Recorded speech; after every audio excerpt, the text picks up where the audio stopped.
The psychology of money. ये किताब बताती है कि पैसा मैनेज करने की सफलता सिर्फ इंटेलिजेंस पर नहीं बल्कि बिहेवियर पर डिपेंड करती है।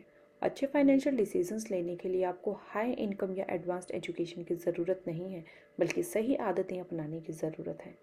इंट्रोडक्शन। इस किताब में कई चैप्टर्स हैं जो अलग अलग ह्यूमन बिहेवियर और पैसों के प्रति एटीट्यूड को एक्सप्लोर करते हैं। ये लेसन्स हर किसी के लिए यूज़फुल हैं, चाहे उनकी इनकम लेवल कुछ भी हो। ऑथर ये बताते हैं कि फाइनेंशियल सक्सेस डिसिप्लिन, पेशेंस और अच्छे फाइनेंशियल हैबिट्स अडॉप्ट करने से आती हैं। ये किताब 12 इंपॉर्टेंट लेसन्स प्रोवाइड करती है जो आपके फाइनेंशियल फ्यूचर को सुधारने में मदद कर सकती हैं। ये लेसन्स ओवर कॉन्फिडेंस के डेंजर से लेकर लॉन्ग टर्म इन्वेस्टिंग के बेनिफिट्स तक सब कुछ कवर करती है। अगर आप इन लेसन्स को समझ कर अप्लाई करें तो आप पैसों के साथ एक हेल्दी रिलेशनशिप डेवलप कर सकते हैं और फाइनेंशियल स्टेबिलिटी की तरफ बढ़ सकते हैं। Lesson 1, no one is crazy.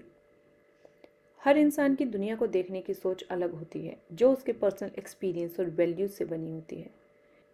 कोई भी इंसान पूरी दुनिया का एक्सपीरियंस नहीं ले सकता, लेकिन जो कुछ भी वो पर्सनली एक्सपीरियंस करता है वही उसके लिए फाइनेंशियल डिसीजन शेप करता है।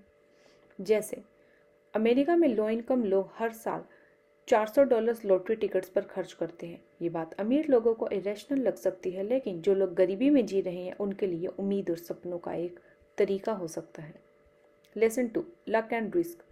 कामयाबी सिर्फ मेहनत से नहीं आती, बल्कि लक और रिस्क भी बहुत बड़ा रोल प्ले करता है। बिल गेट्स का एग्जाम्पल लो।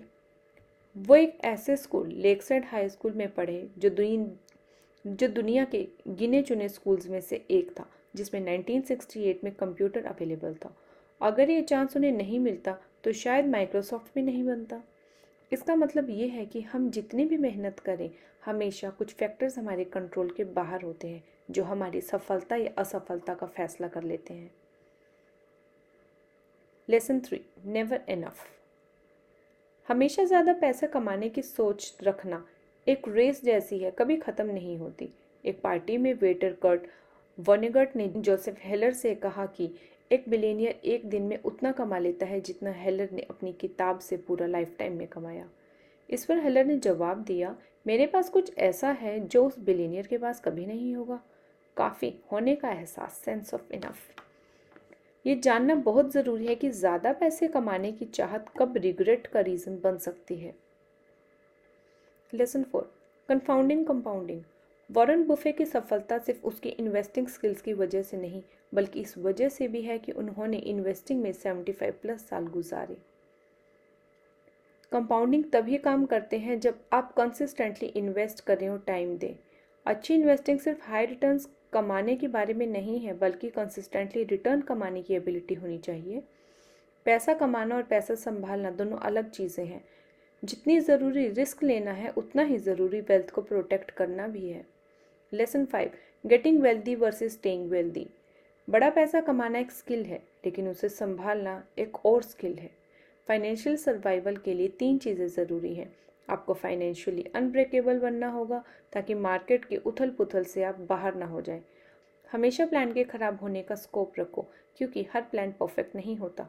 फ्यूचर के लिए ऑप्टिमिस्टिक रहो, लेकिन ऑब्स्टेकल्स को लेकर पैरानॉइड भी रहो। Lesson 6, tails, you win.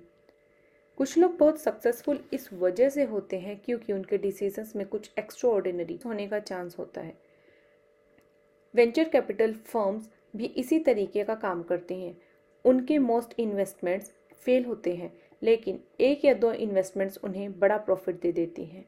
यही स्टॉक मार्केट में भी होता है। बहुत सारी कंपनीज फेल होती हैं, कुछ ठीक ठाक चलती हैं और सिर्फ थोड़ी सी कंपनीज एक्स्ट्रा ऑर्डिनरी रिटर्न देती हैं। Lesson 7, wealth is what you don't see. अमीर लोग अक्सर महंगी गाड़ियाँ चलाते हैं और बड़े घरों में रहते हैं, लेकिन असली वेल्थ वो होती है जो आपके बैंक अकाउंट में होती है, ना कि जो आप दिखाते हैं। वेल्थ का मतलब है कि आपके पास पैसा अवेलेबल है जब आपको ज़रूरत हो, बिना किसी फाइनेंशियल टेंशन के। अमीर बनना एक माइंडसेट है। जितना आप सेव करते हो, इतना ही आप फाइनेंशियली इंडिपेंडेंट होते हो। Lesson 8, save money. ऐसे 3 तरह के लोग होते हैं, जो सेव करते हैं, जो सोचते हैं कि उनके पास सेव करने लायक पैसा नहीं है, जो सोचते हैं कि उन्हें सेव करने की ज़रूरत नहीं। लेकिन सच ये है कि आपकी सेविंग्स रेट आपकी इनकम और इन्वेस्टमेंट से ज़्यादा इंपॉर्टेंट होती है। सेविंग आपको फ्लेक्सिबिलिटी और फाइनेंशियल सिक्योरिटी देती है। Lesson 9, reasonable, rational and room for error. आप हमेशा परफेक्ट फाइनेंशियल डिसीजंस नहीं ले सकते, इस वजह से आपको एक सेफ्टी मार्जिन ज़रूर रखना चाहिए। जैसे सिर्फ एक जॉब के भरोसे रहना रिस्की है, क्योंकि अगर जॉब चली जाए तो आपके पास कोई बैकअप प्लान नहीं होगा। इसी वजह से इमरजेंसी फंड या मल्टीपल इनकम सोर्सेस होने चाहिए। Lesson 10, you will change. लोग टाइम के साथ चेंज होते हैं, तो फाइनेंशियल प्लानिंग में भी फ्लेक्सिबिलिटी होनी चाहिए। जो आज आपके लिए इम्पोर्टेंट लग रहा है, ज़रूरी नहीं वो 10 साल बाद भी उतना ही इम्पोर्टेंट हो। संक कोस्ट फेलिसी से बचो। सिर्फ इस वजह से किसी चीज़ में फंसे मत रहो कि आपने उस पर पहले से पैसा या एफर्ट डाल रखा है। Lesson 11, the seduction of pessimism.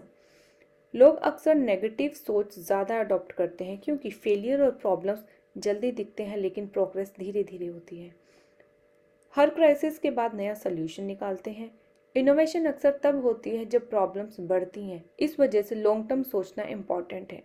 Lesson 12, कॉन्फेशंस। Author अपनी फाइनेंशियल हैबिट्स शेयर करते हैं। वो अपने घर लोन फ्री रखते हैं क्योंकि ये उन्हें पीस ऑफ माइंड देता है। वो 20% एसेट्स कैश में रखते हैं ताकि इमरजेंसी में स्टॉक्स ना बेचने पड़े।